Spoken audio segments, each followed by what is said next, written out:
Hello everyone, welcome to Symposia by the Literary Odyssey. This is Dhananjay, and in this video, we are going to look at leaders in literature who actually resigned. A lot of you people would be making certain connections, so let me clear the air right at the beginning. Any connection, any resemblance, any parallel with any time in history is completely not at all coincidental.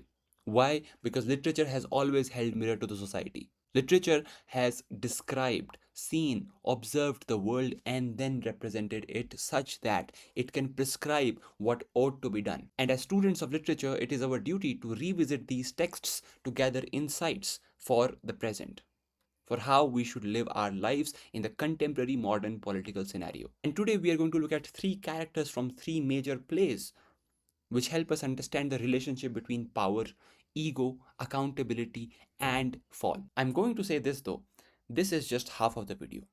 The rest half is going to play in your own minds. When I talk about a text and how power is portrayed in that text, the modern parallels should be drawn in your own minds. And once you have them, let us know down in the comments. So let's begin. Our first text is Oedipus Rex by Sophocles, and it's part of the Theban trilogy. It's about the tragedy of King Oedipus. Now, who is Oedipus? Oedipus happens to be the king of Thebes. How does he become the king of Thebes? Because he defeats a sphinx who has terrorized the city of Thebes. And in return, he gets to be the king of Thebes and also marry Jocasta, the widowed queen, because Laius, the previous king, was mysteriously murdered. And what happens in the play is that the city of Thebes goes through a plague. And the oracle from the temple of Apollo, Pythia, tells Oedipus that until or unless the murderer of the previous king Laius is not discovered, the plague will go on. So Oedipus now has to find the murderer of Laius in order to save the city from plague. So he starts investigating.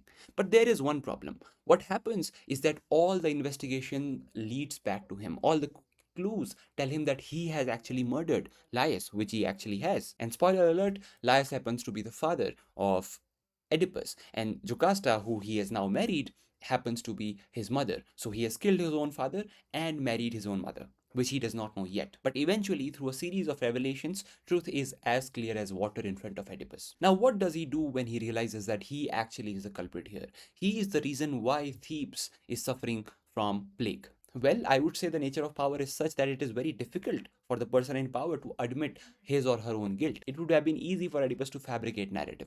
It would have been easy for Oedipus to call people who were questioning him traitors. He does question the blind prophet Tiresias when he accuses him of killing Laius, but at that time the reality is not as clear to him. But once the reality is clear, we get to see accountability from him. He admits to his guilt. In fact, he psychologically suffers from it.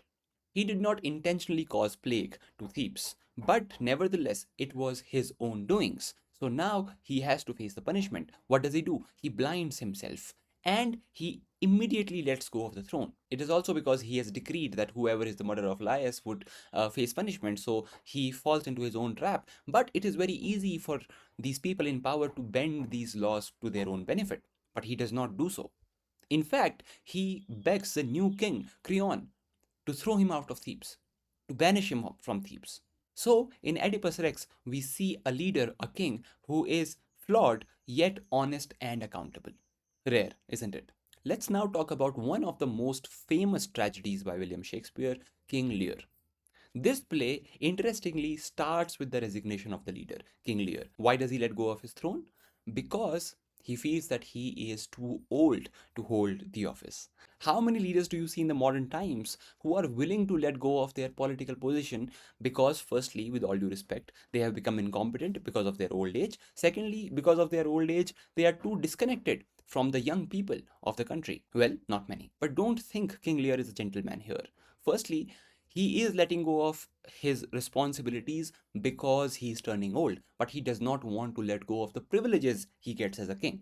Secondly, and the most important thing, his primary hubris is his vanity, is his excessive pride, is his need for flattery. He wants people to openly say that they love him. And for that, he gets his three daughters, Gonril, Regan, and Cordelia, to publicly talk about how much they love him. And there also empty flattery wins. Gonril and Regan pretend to love King Lear with all their hearts and they get the kingdom in return. Cordelia, on the other hand, is honest and is not willing to massage King Lear's ego, and she does not get anything. In fact, she is banished from the country to France, where she marries the King of France. And this becomes the key pivotal moment of the play because Gondrel and Regan now exploit Lear. And Cordelia, on the other hand, actually turns out to be loyal to Lear. But the play ends up in tragedy, and King Lear dies with Cordelia also dead on his lap. People in power have all the apparatuses at their disposal. They have the ideological ways to brainwash people into believing their own narratives. They also have the coercive ways to actually physically punish people who go against them. But all that aside, it does not guarantee genuine respect from the public. That will only happen when the leader is honest and accountable. This play shows us how power satiates ego. Once somebody is in the position of power, they would not listen to honest criticism. At the same time, irrational and pretended flattery would soothe their ears. Not just that, this irrational pretended flattery is going to win material. And today also you see the same thing. Asking questions is a difficult job. It's a thankless job because people who do not question the status quo live a comfortable life, and they are often materially rewarded. On the other hand, somebody who is honest, somebody who asks the right questions, is called a traitor and is often banished and whatnot. Take notes. And now let's talk about Richard II, a history play by Shakespeare, which is about the poor rule of Richard II of England, how he banishes Bolingbroke, his rival and also his cousin, and eventually how Bolingbroke leads a successful rebellion against Richard, and then Richard is made to publicly resign. There is a brilliant, elaborate scene of his resignation, which is often called the deposition scene. It features in the Act 4, Scene 1 of the play. Here, Richard II is brought to the Westminster Hall in front of the Parliament, and there he's made to resign publicly and also admit to all his errors. So, what do you expect when somebody is resigning publicly? You expect accountability. You expect that they address the issues due to which they are actually resigning or they are actually being made to resign. You would not find any of it here. In this particular play, I mean, not anywhere else. See, Richard believed in the divine rights of the king. He thought that he was divinely ordained to be the king. So, in his resignation speech, he makes everything about himself. He starts talking about his emotional turmoil and not how he has failed as a king. Not only does he believe that he has been ordained by divine rights to be the king of England, he also compares himself with Jesus. He starts pointing finger at everybody else and starts calling them Pontius Pilate. Who was Pontius Pilate? He was the Roman governor who presided over the trial of Jesus, which eventually led to his crucifixion. He calls everybody equally corrupt. He says, you all are also not any better than me. You all also deserve the same punishment. And this is a tendency that you would see in people who also support corrupt people in power. They would say, okay, this person is corrupt. I accept your proposition, but every other leader is also equally corrupt. What is the proof that the next leader is not going to be corrupt at all?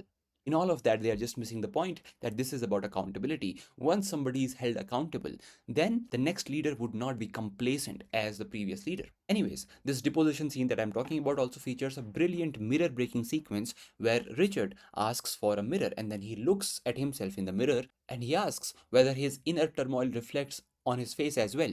And he observes that it does not. So he throws the mirror and breaks it. Shattering of the mirror, this breaking of the mirror symbolizes the shattering of the royal identity of Richard II, his royal ego. It also symbolizes the fragility, the short-livedness, the transience of power.